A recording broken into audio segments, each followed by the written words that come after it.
BookTube, Chelsea, the Reading Outlaw here to do my July wrap up. I feel like I haven't done this in forever. I feel like out of practice for some reason talking to you guys, even though it hasn't been that long since I made a video.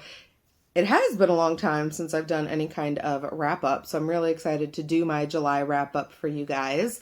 July was a very slow month in terms of reading. July is also a very busy month at work.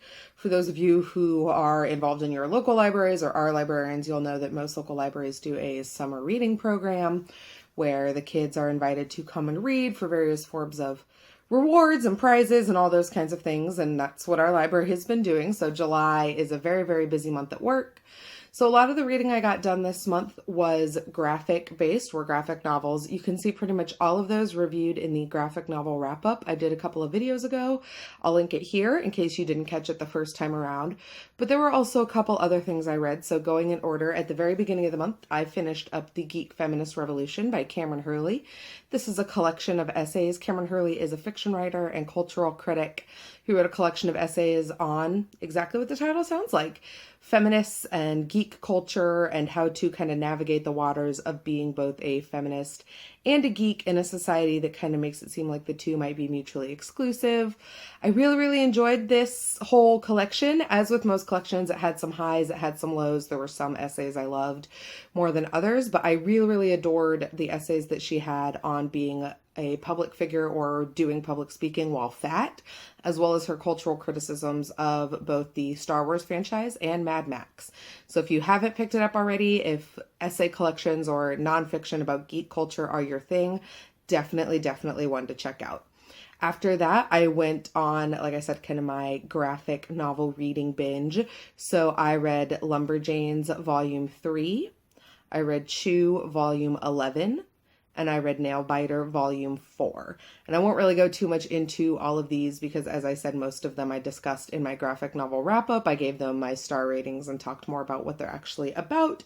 So you can go check that out if you want more information, but I hammered those out pretty much back to back. I have a really bad habit of collecting graphic novels in like a big stack by my desk at work because they don't take very long to read. So in my mind, I'm always saying, well, I'll just get to them someday, and then someday turns into lots of days. So I finally decided to take some of my more anticipated collection or volumes out of that collection.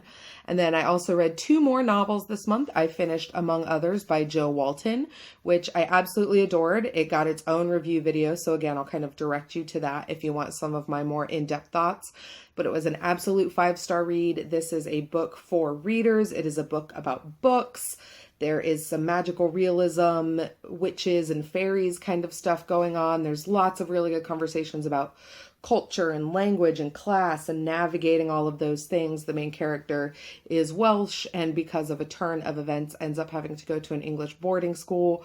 She also is involved in an accident that leaves her physically disabled. And so there's lots of different levels going on there. I absolutely loved it, and go check out my review if you want kind of more explanation and analysis. And then the last book I finished in July, I just finished a day or two ago actually, and that was Synners by Pat Cadigan. This was the first Lady Vaults pick for the Magical Space Pussycats podcast. I will link our YouTube channel as well as our WordPress site down below. The 3rd episode should be going live here in another couple of days, and that is the episode in which we kind of fully discuss Synners and get into spoilers. This is a little bit of a difficult book. It's one of those books where the end definitely justifies the effort that it takes, but it does take some effort to get into.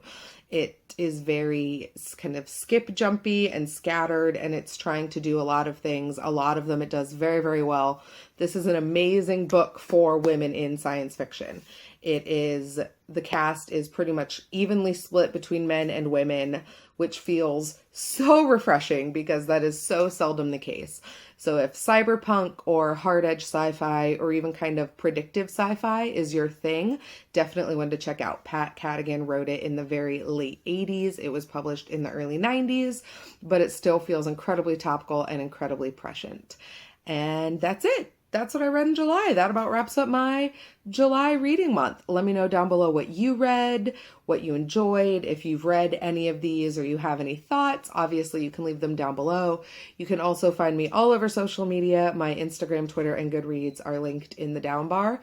Come find me and let's chat about books, you guys. All right, until next time, happy reading.